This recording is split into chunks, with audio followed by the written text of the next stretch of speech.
Holy cow, we actually have a morning upload for you guys. It's actually kind of late here now, but I wanted to get one and get back on a regular schedule with you guys. So, Wednesday now, set championships are fast approaching, and I said I'm going to keep doing these deck profile-esque videos for you guys. Link to the spreadsheet that I'm going to reference and talk about is down below. And you see on the screen, Blurple Core. What does Blurple Core mean? Blurple Core means out of the 18 tops that I took, I record the tops spreadsheet. Again, all that, what counts as a top, all that's on that spreadsheet. But 18 topping deck lists, and this is what made up of them. The core is all 18 lists played these cards at a minimum of these ratios. Most of them played 4 bells. I think 17 out of 18 played bell at 4, and 1 played it at 3. However, this is minimum ratio, therefore bell is minimum a 3 of. Likewise, crab, most commonly a 4 of. Minimum was 2, so the minimum is 2. If that doesn't quite make sense, just let me know down below. I'll further expound upon that.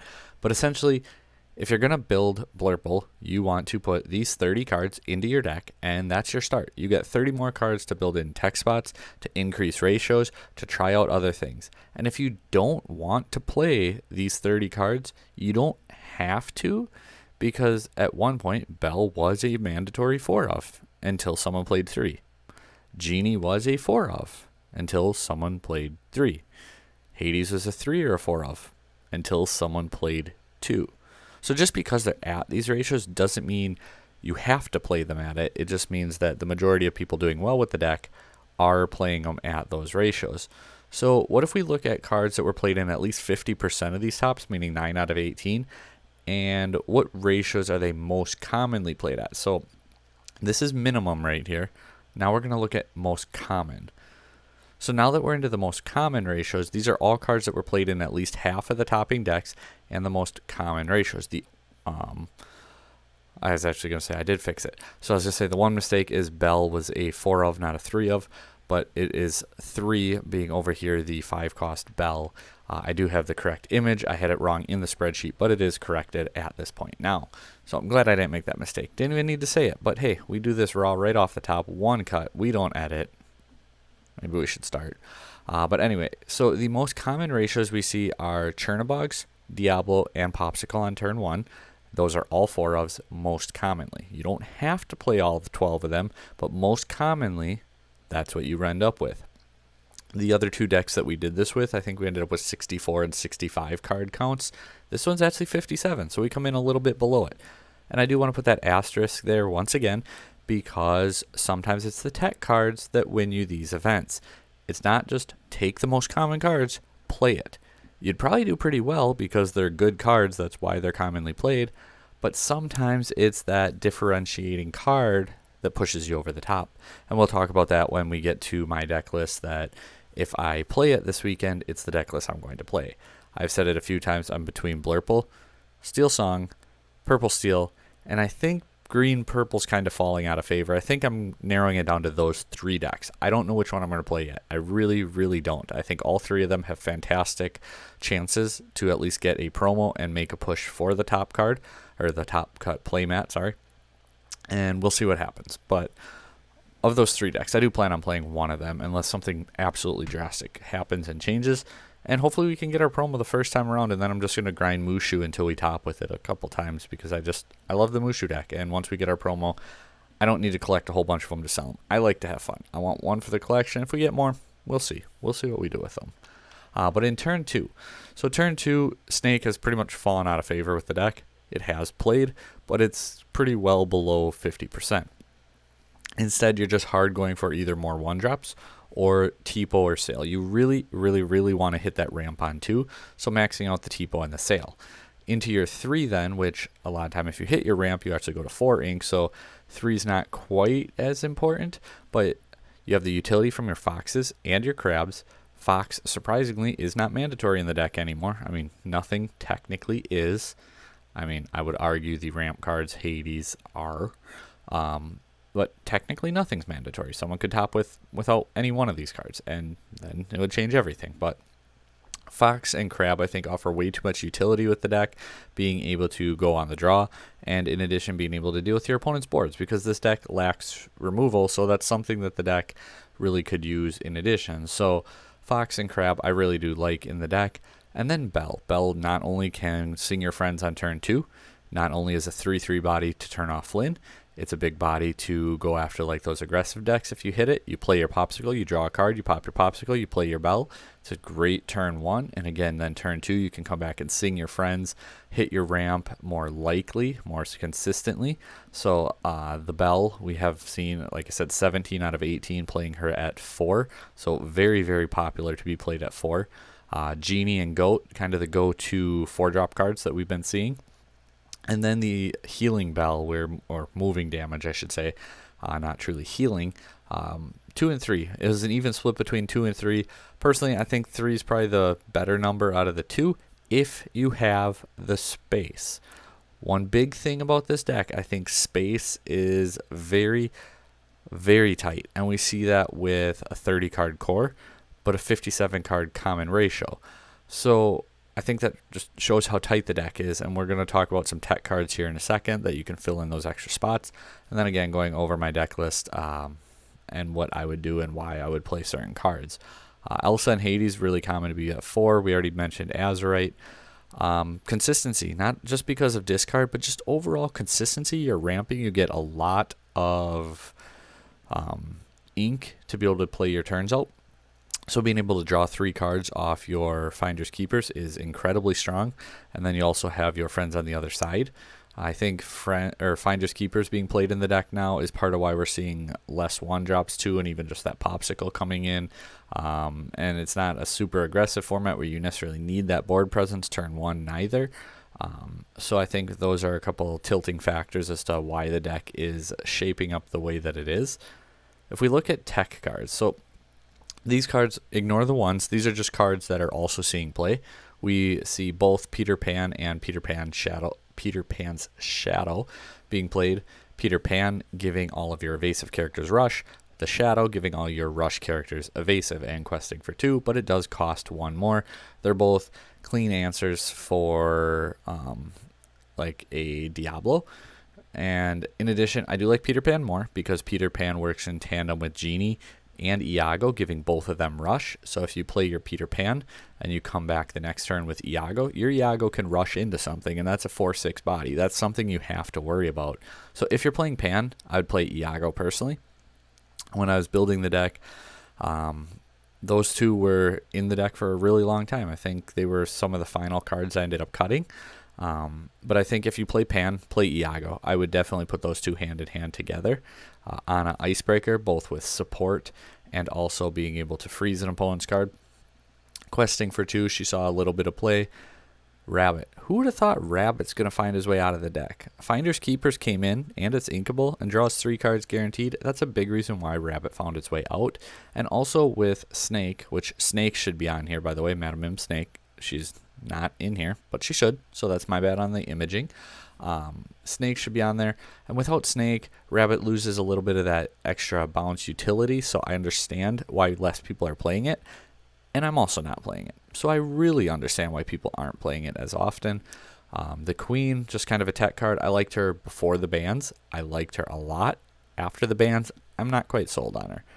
Scrooge McDuck, a 5/5/2 questing body, is a very, very strong threat, and it was played at 44%, I believe, 44%, so almost 50%, almost made it into the common ratios.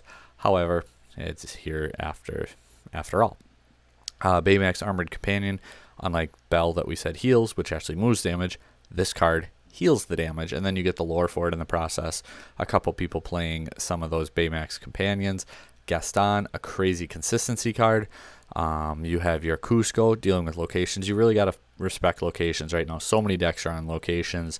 I think Cusco is insanely strong. I would probably recommend playing Cusco in your Blurple. He's not been played in a ton of them, but I think locations are too strong to ignore. I really, really think locations need more respect, and locations win games right now if they go unrespected.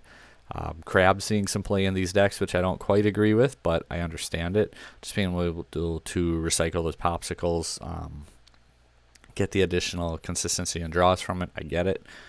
Elsa kind of finding her way out, but still in there in a handful of lists. Pride Rock, Mufasa. Again, he kind of pops up every format as a little tech card here and there. Hypnotize, giving Challenger and drawing a card. Another tech card you may consider. Let It Go. It's like an inkable Hades without the body on board. It is a song at least, so you can sing it. And then if you're looking for a location, Library or McDuck Manor have been the go-tos of choice. So, my deck. This is how I would pilot the deck if we were. I would go with 8 1-drops, the 4 Diablo, 4 Popsicles. I was on 10 for the longest time. The final thing I cut down, I was at 62, trying to cut it out, testing a few different things. I'm like, do I cut this one? Do I cut that one? Do I cut this? And eventually I ended up cutting 2 Brooms. I wasn't on followers right from the start. With Popsicle and Diablo, playing Crab, I like Broom more, personally. So I was going with Broom over followers, and I went from 4 to 2, and then eventually to 0. In that 2-drop spot, we do have the Azurite Sea and the T-Pose, Fox and Crab and Bell in our 3s, along with the Friends on the other side. Obviously, Friends is going to be in there. Genie, Goat, like I said, kind of the go-to 4-ofs. I'm on 4 mana. Kind of taking that red-blue aspect, like slap these down, let them win. Use your board, deal with their board, go after them. Hit them on 2 fronts. We can ramp so hard in this deck and apply so much pressure, and it makes it to where your opponent can't just B-prep you. Like, put them into a situation where you get to deal with their board. You're using Hades and bouncing it, so you're hitting their half sharks, you're hitting their Mauis, you're getting rid of their big threats like that, while you're also putting down your McDuck Manors, and you're dealing with that.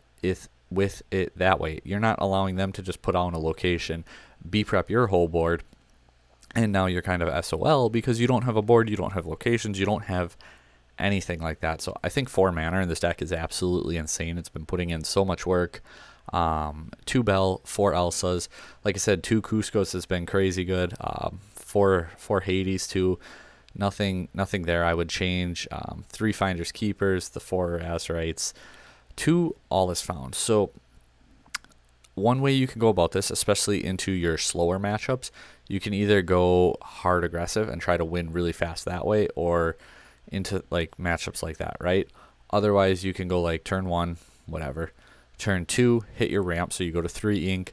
Turn 4, you can go ahead and ink, so you're up to 4, and then you slap down a Manor, a Genie, Goat, or multiple cards. So you go to 4 realistically, and then the following turn, you ink for 5, and then you can just hard play your All Is Found very often, and all of a sudden, by turn 4, you're up to 7 ink already. I've had a lot of success online just testing. If I hit that play line, and if I get to 7 ink by turn 4, I just kind of coast through, because you have so much card draw, you have so much consistency that way, and being able to jump that, almost doubling your opponent's ink. Like, if they're not on a Sapphire deck, turn 4, they're at 4 ink, you're at 7, you just steamroll them at that point. It's not even close. Start slapping down some Manors, put them in a spot where they can't just B-prep your board because you got multiple Manors out, and that's just kind of how the deck has been going.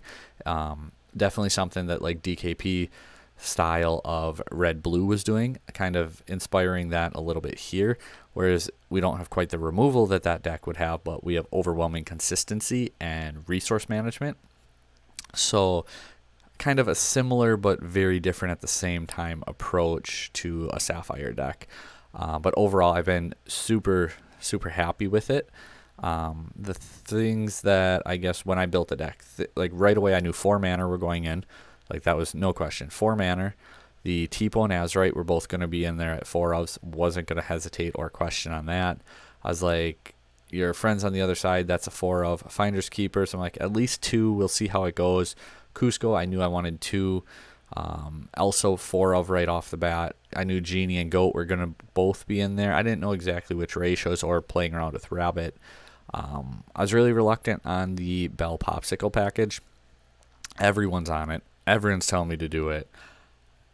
I gave it another shot, and I was wrong initially. Like, I wasn't a big fan of it. And before bans, I still agree with it. I wasn't a fan how the format was then. where the format is at right now, especially if you're not into a insanely fast format, which is kind of ironic because Popsicle, draw a card, into Bell, pop it, play it is actually really good into your aggressive matchups. I didn't like it initially, but the way the format has settled out and the way the format has directed, I have become a advocate for it. Like I said, I wasn't before. Whether I'm wrong or just a change of opinion, however you want to look at it, I will take that one on the chin. But Diablo, Crab, Tipo, like there wasn't a whole lot of what am I going to put in the deck. I think Bell was one of the cards, All Is Found, and then more or less just kind of ratios. Everything else, I knew I wanted these cards in the deck kind of from the start of building it again. Obviously, like I said, the Bell and Popsicle, that whole saga, but into rebuilding the deck, I knew they were going to end up in there. I think Bell and Big Bell and All Is Found were the two that just I wasn't sure how I wanted to do it. And keep in mind too, you can actually get Shift Bell and sing the All Is Found. That is a potential. So let's say absolute insane nutty hand. I don't even actually turn 3. I don't think you'd be able to hit the All Is Found because you wouldn't have enough cards in your discard yet. So maybe that wouldn't quite work. I was gonna say if you had like play Popsicle, draw a card, pop Popsicle, so that's in your discard. Play your Bell, turn 2. Oh, you could turn 2. Bell, sing your friends, 2 in the discard. Then you play your ramp card. You go up to 3. Then the following turn, you can go ahead, ink to 4, pay your 3, shift your Bell. Bell, sing your All Is Found. Put them 2 in there. You get your ink. So now all of a sudden, turn 3. Turn 3, you're up to 6 ink on turn 3 with an additional ink that's usable. Not too shabby, right? So what would that entail? You would need Bell, Popsicle, Bell, Ramp, Friends. All Is Found. That's all. 6 cards. Easy. But yeah, so potentially 6 ink on turn 3. Pretty crazy if you ask me. Pretty crazy. But overall, I don't want to just start rambling off too much. I'm excited for it. I'm 100% going to play this at a set championship. I don't know if I'm going to play it at this first one or not. Like I said, I'm between those 3 decks. I'll probably have my Steel Song deck list up on the channel here Thursday or Friday. We'll see how it goes. I'm going to continue doing this where we break down the tops, all that information, put it in the spreadsheet. Again, linked down below if you want to click on that at any point. Follow it, follow the process, follow it weekly because I update it. And until next time, guys, take care.